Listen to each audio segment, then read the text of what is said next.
नमस्कार, स्वागत है आप सभी का एनएफ न्यूज पर। मैं हूं आपके साथ रोहित। कांग्रेसी सरकारों की आलोचना करना अपराध है। ये डिस्क्लेमर इसलिए क्योंकि अगर आप कांग्रेसी सीएम या कांग्रेसी सरकारों की आलोचना करेंगे तो आपको जेल जाना पड़ सकता है, वो भी सुबह सुबह। बाकी उद्धव ठाकरे सरकार की आलोचना करने पर भी जेल जाना पड़ सकता है। और कांग्रेस का तो इतिहास ही रहा है किस तरीके से दमन करना। इमरजेंसी का दौर सबने देखा। अब कुछ उसी तरीके का पूरा माहौल तेलंगाना में दिख रहा है। पंकज जी, ये दो पत्रकारों को क्यों गिरफ्तार कर लिया? रेवंत रेड्डी तो बहुत खुली सोच के हैं, विकास की बात करते हैं, वो अडानी का भी स्वागत करते हैं, अंबानी का भी करते हैं, मोदी की कभी कभी तारीफ भी कर देते हैं। फिर इतनी संकुचित मानसिकता कैसे हो गई? नहीं, सबसे पहले घटना क्या है वो बताता हूँ। ये पल्स टीवी चलाती हैं, तो ये क्या था, पब्लिक ओपिनियन ले रही थी। तो एक बुजुर्ग थे वहां पे और उन्होंने से रेवंत रेड्डी सरकार की नीतियों से और अलग अलग नीतियों पर उन्होंने आलोचना की। ये जो तस्वीरें आप देख रहे हैं, और इसी वीडियो को पल्स टीवी ने चलाया है। और इसी आरोप में वो पत्रकार जो उनसे जुड़ी हुई थी, उनके अरेस्टिंग की कोशिश की गई। अरेस्ट हो गई मुझे नहीं पता, क्योंकि आज 5:30 बजे उनके यहां पुलिस आई थी। अभी क्या स्टेटस नहीं मालूम। कहने का मतलब यह है कि अगर कोई जनता इस टेलीविजन मीडिया में आके सरकार की आलोचना करता है और मुद्दे आधारित आलोचना करता है, तो उस बात को दिखाने के लिए क्या पत्रकार को अरेस्ट किया जा सकता है? लेकिन अब नई बात क्या करें, इसमें बीजेपी और कांग्रेस क्या करेगी? आजकल हर सरकारों का यही रवैया है। और सरकार तो कहते हैं कि हमारे पास पुलिस है, हमारे पास पावर है, हमारे पास वकील हैं जनता के टैक्स के पैसों से लड़ने के लिए। अब तुम्हारी क्या औकात है? तुम तो पत्रकार हो, हाथ में एक कलम ले लोगे, ज्यादा से ज्यादा बूम या माइक ले लोगे। अभी आप कह रहे हैं ना कि कांग्रेस में क्यों ये कर रहे हैं रेवंत रेड्डी। बताइए, राहुल गांधी का कोई भी ऐसा भाषण जाता हो जिसमें वो देश के पत्रकारों को गालियां नहीं देते हैं? हाँ। अरे और तो और, कांग्रेस बीट को जो 30-30 साल से 40-40 साल से कवर करे, उनको भी कह देते कि तुम तो भाजपा के दलाल हो। जितनी राहुल गांधी की उम्र नहीं है, उतने दिनों से कांग्रेस बीट जो कवर कर रहा है, उस पत्रकार को भी आजकल राहुल गांधी करेंगे तो बीजेपी के दलाल। जिन पत्रकारों के बारे में पत्रकार जगत में यह चर्चा है कि ये तो कांग्रेस के लिए सिर्फ खबर करते हैं, उनको भी राहुल गांधी दलाल बता देते हैं।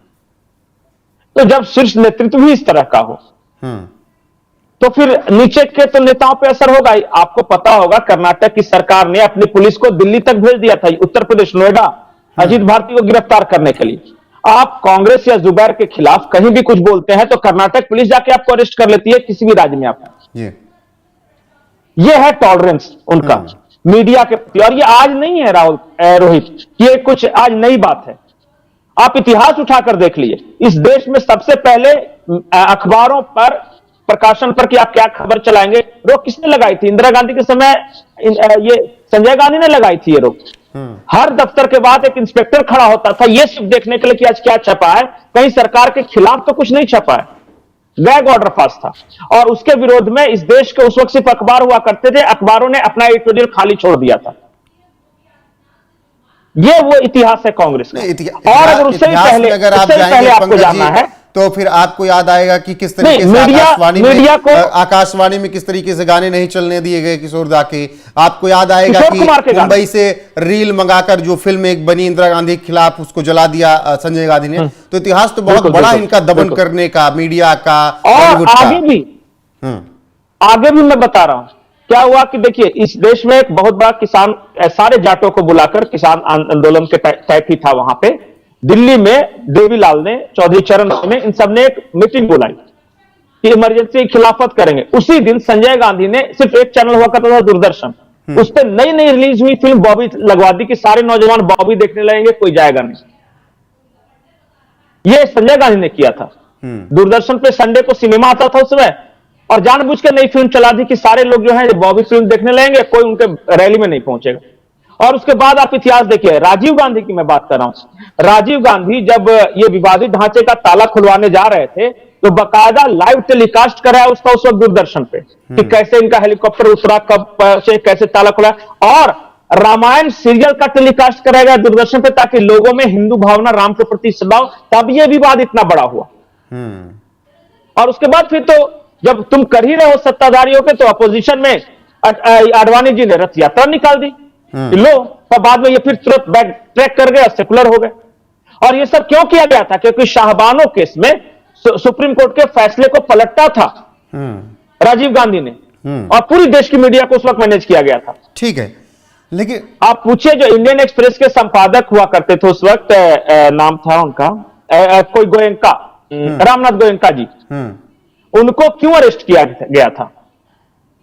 और आज भी आप जिन राज्यों में कांग्रेस की सरकार है वहां जाके देख लीजिए, देखिए पत्रकारों का क्या उत्पीड़न है वहां। तेलंगाना की आपने उदाहरण कही, बिल्कुल, कर्नाटक में किसी पत्रकार की मत। और हाँ, सबसे बड़ी बात यह है कि यही लोग सबसे ज्यादा शोर करते हैं कि नरेंद्र मोदी तानाशाह है, जबकि नरेंद्र मोदी की आलोचना करने वाले आज बड़े सवाल पद पर आ पर रहा हैं। था कि मीडिया को खरीद लिया है बीजेपी ने, मीडिया को बंधक बना लिया है, किसी को बोलने नहीं देते हैं, तानाशाही कर रहे हैं। अच्छा, कोई मोदी जी के खिलाफ, योगी जी के खिलाफ, शाह जी के खिलाफ, ये ऐसे उनके बयान होते हैं।